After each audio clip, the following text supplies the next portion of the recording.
Journos are constantly mocked for being out of touch with audiences, and this year's Game Awards is absolutely no different because they had Astrobot sweep, Stellar Blade was snubbed, and Black Myth Wukong only got one single win. I have a few different things to show off, but before I get into the topic, if you enjoy the content I create, check out the links in the description, join the community in my live streams, and consider supporting through Patreon or YouTube memberships. Now, we knew this year's Game Awards was going to be pretty controversial, right? Because so many people are talking about things like the culture war, Gamergate 2 is well underway, and gamers are actually paying attention to the way that journos and developers act. We're calling them out on their BS, and that is exactly what is happening right now, because for weeks leading up to the event, the voting jury list was hidden. They did not have it on the Game Awards webpage, and then they silently added it, and it had all of the usual culprits like IGN, Polygon, Kotaku, etc.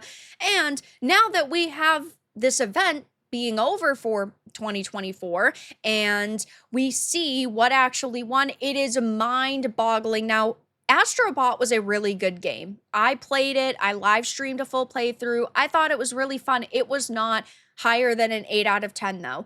In my opinion, something like Black Myth Wukong was a 9 out of 10. It was nearly perfect. It was fantastic all around. It did not launch with, game-breaking bugs and glitches. The art direction was spectacular. The music was phenomenal. Combat was superb. It was a really great experience all around. And hey, I thought that it was controversial for them to add Elden Ring to the list, the Erdtree DLC, because while I love Elden Ring, it's one of my favorite games of all time, and I thought that the DLC was fantastic, I do not think it is fair to put a DLC against a wholly new product, a fully fledged brand new video game like something like Black Myth Wukong. And I thought Astrobot was really good, but it wasn't on the same level as something like Black Myth Wukong or Elden Ring. And now, of course, that Astrobot has swept and got Game of the Year, gamers are not afraid to speak their mind. So I had just put out a post saying Black Myth Wukong was fucking robbed of Game of the Year. That's at least my opinion. I thought it was the best thing to launch in 2024. And I also thought that something like Stellar Blade deserved the best soundtrack. Oh my god, the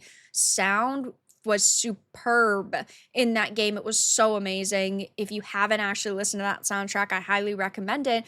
But while I put out this post, there are some gamers responding with, no, I'm at least happy it was Astrobot and not something like Balatro. But a lot of gamers are saying that, yeah, I completely agree. It definitely was not a great decision. Absolutely, Vara just got my PS5 Pro. I'm absolutely loving the game as much as I loved Astrobot. Black Myth Wukong deserved the win. That was so bad. I know, right? And then there's some people saying things like Black Myth isn't Game of the Year worthy. At least in my opinion, it did win Player's Voice, but we know that, when it comes to things like player voice, it's fantastic to see that win, but it would also be fantastic for the industry to acknowledge the fact that this technical masterpiece exists. And they really didn't want to do that, but it's not shocking, right? When it was leading up to release and the game had not launched yet, there were hit pieces after hit pieces. I mean, the mainstream media was going along with IGN's ridiculous claims of workplace sexism and harassment, even though there was no evidence to back that up. And they were furious that Game Science, the developers, would not even acknowledge these horrendous claims. So we knew that there was going to be a very unlikely chance that Wukong won, but the fact that it only won a single category that the critics vote on is just insane. In my opinion, Black Myth Wukong is also trending on X right now from people talking about it, saying not winning Game of the Year is a crime. Seriously, F the Game Awards. This is why having an alternative is extremely important. Check out the Real Game Awards. Astrobot winning over Black Myth Wukong and Elden Ring, it really does feel bad, because Wukong is so phenomenal. And again, Astrobot was really fun. It just wasn't the same type of experience in my and many other people's opinions. Haven't played it yet. Is it that good? It really is. Now, this was so deserved. A huge congratulations to Game Science and the development team. Um, this game is so popular here in China. Everyone has heard about it. Everyone keeps asking me if I've played it. I haven't as of yet, but I will give it a try. Stellar Blade was also robbed. Yeah, I mean, I totally and completely agree. It was Game of the Year in my opinion, and it deserved so much more. It's just one of those very rare games that came out and from start to finish was fantastic. Astrobot beat Metaphor, Black Myth Wukong, and Final Fantasy VII Rebirth. I personally did not think that Final Fantasy Rebirth was as amazing as it could have been. It was very padded out. It had a lot of mini games. I also didn't feel that the soundtrack was great. I thought that there were some great pieces, don't get me wrong, but it really deserved maybe like one or two awards, but certainly not something like Game of the Year.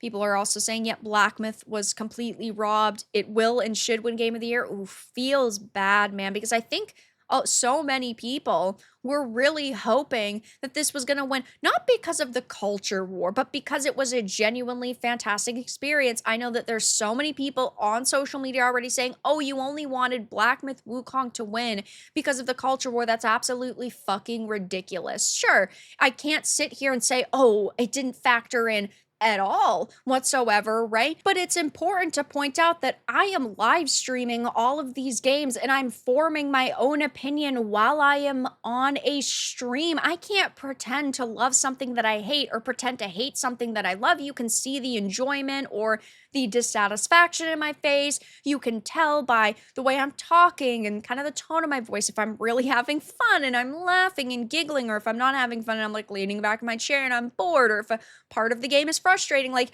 I can't sit here and lie when I am live streaming something. That's why I live stream most of the games that I talk about. And I do think that it is important to point out that I don't think that Black Myth Wukong is amazing just because of the culture war. Sure, I think that it's a 9 out of 10, and I think that it's hilarious. It's pissed off journos so much, and that Game Science was able to enrage these people so much.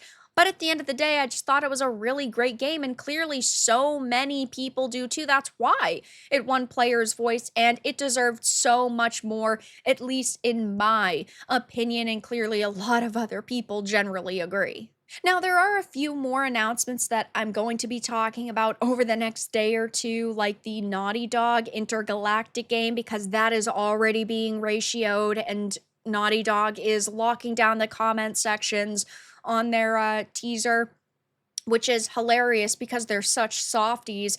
But as of right now, the Game Awards 2024 has been pretty freaking controversial, and I think that if Jeff Keighley wants to stay relevant, if he wants to continue to be able to do a show like this, he has to stop with the voting jury or bring in like content creators and people with all sorts of opinions, because as of right now, it's just a echo chamber for the journos and the industry shills, and it's not a good look when basically everybody disagrees with the choice that they've made. So I will be keeping my eye on the situation and talking more about the Game Awards over the next few days, but for now, that's all that I really had to discuss in this video. Let everyone know your thoughts in the comments below. If you enjoyed this, give it a like, and if you didn't, give it a dislike. I appreciate your support either way, but I'll talk to you all again in the next video really soon.